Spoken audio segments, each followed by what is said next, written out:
My husband and I have been married for well over 2 years and have been together for 7. He's amazing, quite literally the man of my dreams, and I have an amazing life with him now. My parents and the rest of my family love him. I'm Mexican and have a really big family.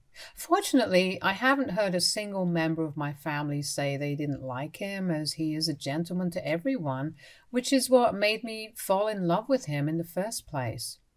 We are the perfect partners and we rarely have arguments except when it comes to his mother. Mother in law is a nightmare, to say the least. My husband's family is smaller compared to mine. Other than his parents, he has a sister who got married last year. His parents are the stereotypical conservative small town Christians, and his mother is extremely protective about them to the point of being overbearing. She likes to be in control and insists on spending time as a family during the holidays. If we don't listen to her demands, then she starts making a scene. When I met his family for the first time, his dad and I had no problems bonding as he was really chill and quiet. His sister, who was in her college in a different state and moved back only 2 years ago, has a great relationship with me. She treats me like her own sister, but when it came to his mother, it was quite difficult since she would say the most ridiculously sexist thing to me. For example, when they asked me what I did for work, I told them that I was a marine biologist, specializing in conservation efforts for marine life. Father-in-law said that was awesome and looked really happy about it, but mother-in-law just kind of frowned without speaking a word to me. I brushed it off, not thinking much about it, but later my father-in-law called my husband to say how my mother-in-law wanted him to break off the relationship with me. According to my father-in-law, she has said I'm not the kind of woman that is good enough for her son. Her reasoning is because I don't act like a woman should, since I have a job. I love my job and I love being a scientist. My husband has never expressed that he wants me to be a housewife or take up a stereotypically feminine job. If he did, we wouldn't be together. But apparently that's what his mother thought he needs. She complained that with the well-paying job I have, I might not become a housewife after marriage, and that he should have found a better woman than me. My husband firmly told father-in-law to convey to his mother that who he chooses to marry is none of her business. I was glad my husband stood up for me. This was a green flag for me and also why I didn't walk away from our relationship right then and there after hearing what his mother thought about me. Unfortunately, as we kept getting serious, mother-in-law just got worse and worse towards me, despite how much my husband tried to protect me. It started out with snide comments here and there whenever we were left alone. She would manage to sneak into conversations about the fact that she thinks a good wife should be a homemaker, taking care of the house and waiting for her husband to come back home. She also made it clear to me on several occasions that I didn't look like the kind of woman my husband should have brought home, as I am not feminine enough to carry children. At first, I didn't take it seriously as I figured she might be joking, but when she kept repeating it, I realized she was serious about it, and I was shocked by the way her mind worked. One day, when we were over for dinner after mother-in-law had insisted on us coming over, she went off on this rant about how she missed living in a world where women took care of their own family and men went out to earn for their family. My husband quipped saying that the world didn't work like that anymore, and that he was lucky to have a partner like me since we both earned quite well and took care of the house together. Mother-in-law shook her head hearing this and started saying how women should act like women and men should act like men. I knew she was knowingly talking about this, but I tried to keep a cool head. Father-in-law told her to calm down and that this wasn't the time for that kind of discussion we needed to have, but she got mad seeing that he was not supporting her. She continued to say how she was just speaking the truth and that she wanted the best for her son. She then looked towards me pointedly. I had heard enough from her, so I quietly got up from the table and asked my husband to drive me home, which he readily agreed to do. He looked at his mother with disappointment and we walked out. Later, when father-in-law called to mend things, I firmly told him that it wasn't up to mother-in-law to decide who her son gets married to, and that she should stop trying to taunt me unnecessarily about having a job. Father-in-law agreed and tried to apologize on behalf of her, but I wasn't having it. My husband agreed and told his dad that if she didn't apologize, then he would not be going back to see her ever. Perhaps his threat scared her into apologizing to me, and I asked her to never bring it up again, and she agreed, so I managed to let that situation roll off my shoulders. Unfortunately, snakes don't shed their skins easily, and just a few months later, when my husband and I first started living together, this was before we got married, and I had to go on a research expedition for a few weeks, she found out and called me to ask who was going to take care of the house and her son. I was confused hearing her questions and put her on speaker so my husband, who was driving next to me, could hear her as well. I asked her what she meant by that, and she started to say how now that I was living with her son, I needed to stop being so immature. She continued to say how I should not go out for these expeditions and commit more to being a good partner to her son. My husband angrily told her that he didn't need anyone to take care of him, and that we were equal partners who shared responsibilities. She got upset and started to say how we could not get married since I didn't know how to be a proper wife. My husband asked her to mind her own business and cut her call. When my husband proposed to me, my mother-in-law was extremely unhappy, but she was even more unhappy when she found out that we wanted a small wedding. I had a huge family, and it would be expensive for us to invite all of them since we were also looking to move into our own place. So I finally chalked it down to all my close family members, and I had already made up my mind to have a celebration with the other family members later and treat them. But mother-in-law started arguing with my husband, saying how she wanted to invite all her friends who she had not met for a very long time, and our wedding would be the perfect occasion for it. When my husband asked her if she would be paying for their plates if we did agree to invite them, she got offended, saying how as his parent, he should feel ashamed to even ask this since we both earn so well.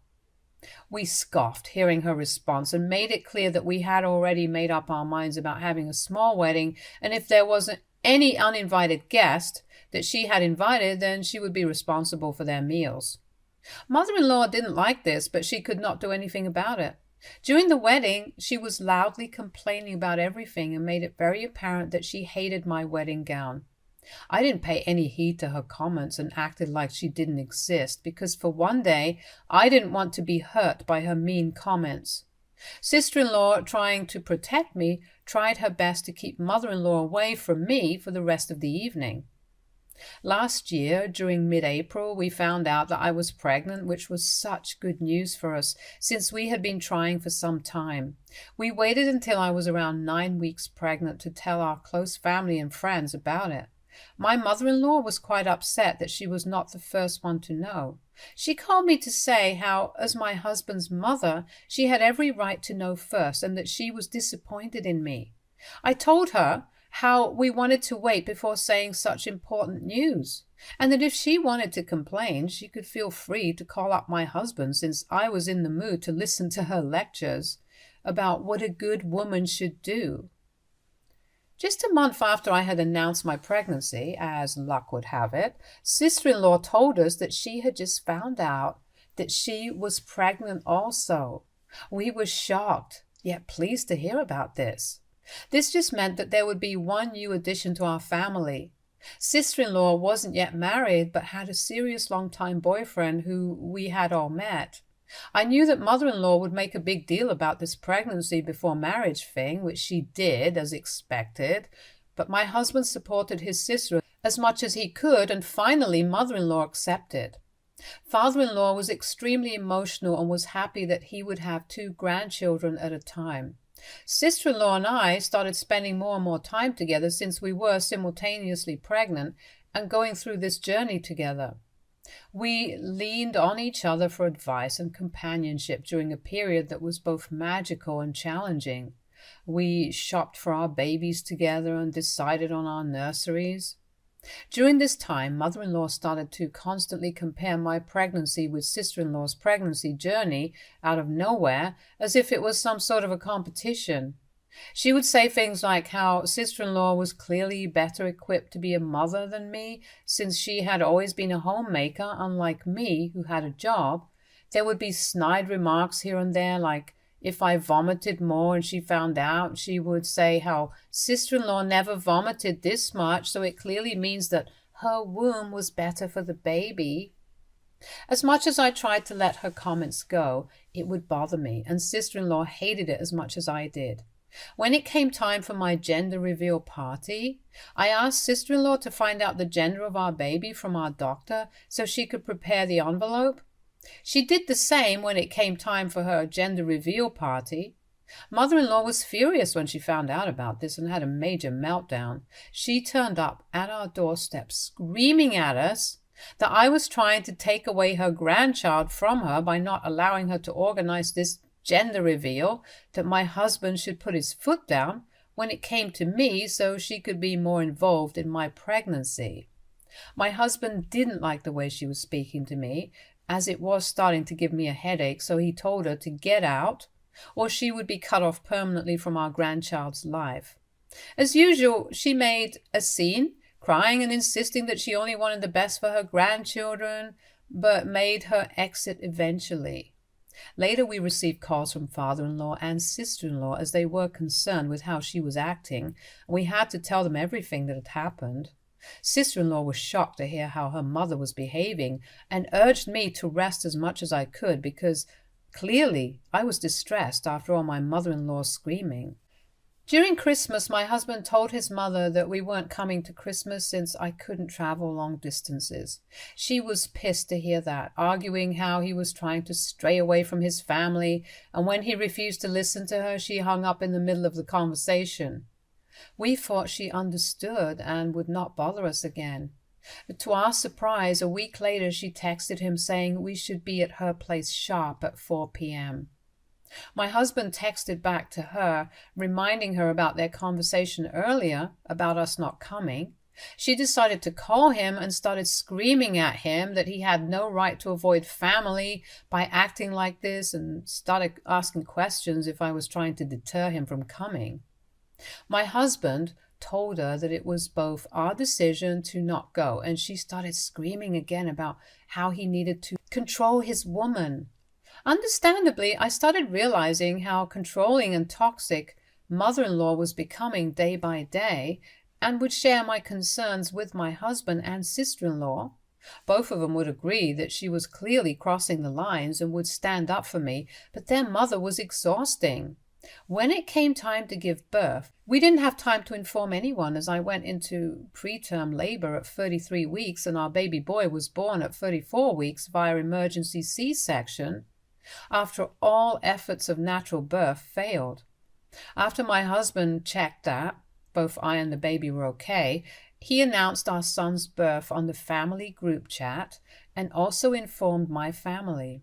Everyone was so happy and busy congratulating me, but mother-in-law had yet another meltdown about not being told I was in labor and that the baby had been born.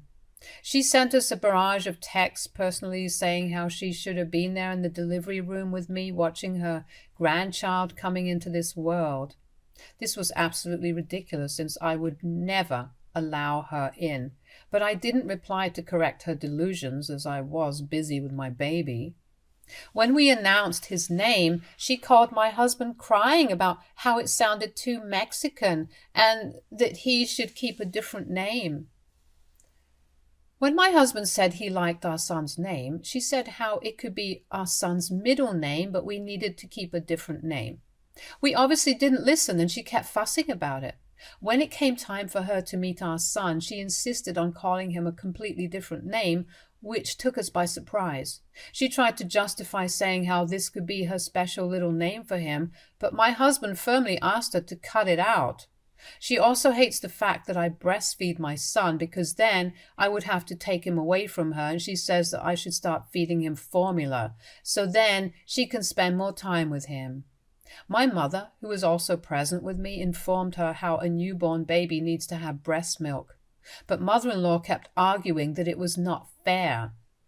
As you can imagine, her taunts and controlling nature were becoming more and more unbearable and clear to everyone. The final straw came when she invited me out for lunch, saying that she had something important to talk about. I kept trying to cancel the lunch several times, but she begged me, saying that it was imperative that we had to meet. When I turned up, she greeted me warmly and we sat down to order our food. I then asked her why she wanted to ask me out for lunch, and it was then that mother-in-law asked if I had thought about who our son's godfather would be. I pursed my lips hearing this because I knew she would not like the answer. I carefully explained to her how sister-in-law and I had discussed this, and we were each other's children's godparents. Mother-in-law burst out crying in the middle of the restaurant hearing this and started yelling about how I could do this to her. She said sister-in-law had her family and I should make her my son's godmother since she had every right to take care of my son as his grandparent.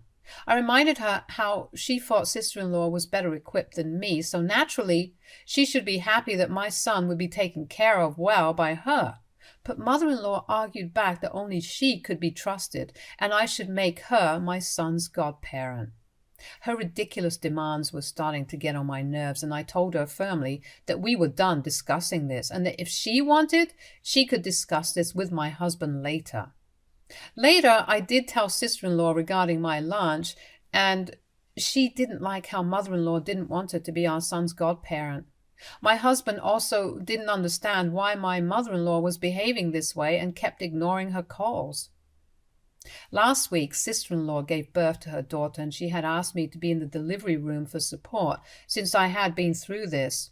I happily obliged and was there with her throughout the night while my husband and my mother took care of our son at home. In the morning after sister-in-law had given birth and I made sure her boyfriend was there to take over the duties, I left to come back home and rest. Throughout the day I received calls from mother-in-law, but I was too tired to talk with her and was busy spending time with my son. In the evening my husband, who had gone to check on his sister, came back home amused. I thought he was happy to meet his nephew, but he told me that he was even happier for another news. This is when he revealed that apparently sister-in-law, tired of mother-in-law's toxic behavior, took a stand and decided to implement a no-contact rule between mother-in-law and her daughter. He told me how when mother-in-law showed up at the hospital unannounced, sister-in-law asked the nurses to refuse to let her in. Only father-in-law was allowed inside to meet the baby since sister-in-law didn't want her mother's judgments about her daughter. This was shocking and quite unexpected, as I had never imagined that sister-in-law would stand up to mother-in-law this way. This also made me realize why mother-in-law had been calling me the whole day. She was perhaps trying to either blame me or persuade me to convince sister-in-law to see her granddaughter. When I talked with sister-in-law later, I found out that this decision came after witnessing the extent of mother-in-law's actions towards me all these years. The decision to go no contact was a necessary boundary to protect her daughter from mother-in-law's toxic influence. It was a moment of reckoning for mother-in-law as the consequences of her actions finally came crashing down. The fallout has been severe, and mother-in-law is completely cut off from her daughter's life, unable to witness the precious moments of her grandchild's early days. Since then, I have started to think if it would be the right decision for us as well to cut off mother-in-law permanently. Would it be too cruel? Update 1. Hello everyone. First off, I just want to thank you all for your kind words and advice. It means a lot to me. I didn't think this would get as much attention as quickly as it did. My husband and I have not had any contact with mother-in-law since we found out that sister-in-law has cut her off. She continues to call us, but we ignore them. I discussed with my husband what I was thinking, and we agreed that for our mental peace, it would be better for us to cut her out permanently since there is no guarantee that she won't behave the way she behaves with me, with our son. To everyone asking why we waited for so long, we have to understand that my husband is the oldest who grew up in this toxic upbringing, so he never really saw how wrong this all was until his mother started misbehaving with me. My husband has always supported me and protected me, yet his mother is just too much to handle. Hence, we set up a group video call with his sister and father-in-law where we discussed our decision, and they are on our side. Now, we just need to inform mother-in-law about our decision. Update 2. If your eyeballs are itching for an update, then you better sit down. It's a bit long. My husband decided to go to call his mother and tell her about our decision yesterday evening. When she first picked up the call, she started screaming at him about how long it had been since he had talked with her and that she wanted to meet our son immediately. My husband remained quiet until she was done with her demands and then gently let her know about how she was right and that he needed to step up and be more of a man. Mother-in-law immediately agreed, saying how this is what she had wanted from him all along, but my husband interrupted her, saying that as a man of our family, he had decided to cut her off from us permanently to protect us from her toxic ideology and drama. My mother-in-law was dumbfounded at first, hearing this, perhaps trying to process what he had just spoken, and then when she understood the severity of our decision, she started saying how she was coming over to meet us and that nothing could stop us from meeting with her grandson. My husband immediately warned her that we wouldn't let her in and we would call the police on her for trespassing on our property. She then started screaming that this was probably my decision and that I was tearing the family apart. My husband told her to think whatever she wanted, but he was done with her. But she continued to scream how this is why he should have never married a woman like me and that she knew I was bad news all along. My husband got pissed, naturally. He reminded her that we were not the only ones cutting off contact and that sister-in-law has done the same thing, so the issue is clearly her and she needs to start accepting that. Mother-in-law, as usual, kept arguing back that I had polluted the minds of everyone and that I had successfully taken her children away from her. My husband exasperatedly told her that if she wanted to blame someone, then she should blame herself for not only being a bitter person, but also a racist. He said that everyone was just done with her, and she needed to come to terms with her own evil actions. This shut my mother-in-law up, and he blocked her after this conversation. I have done the same. I have also informed my family about the situation and to not pick up mother-in-law's calls for now.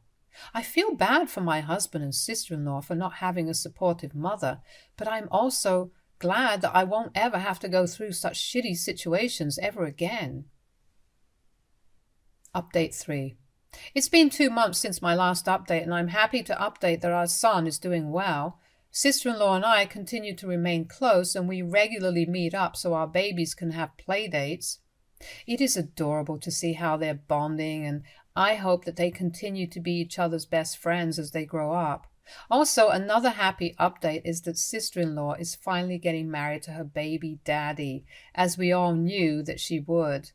Now, coming on to the main update, we continue to be no contact with mother-in-law.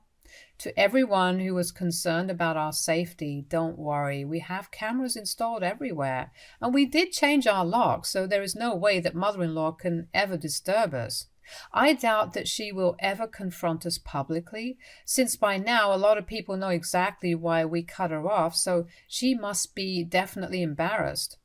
After we cut off all contact with her, she did try to persuade father-in-law to talk with us, but he refused and let her know that he was getting sick of her too.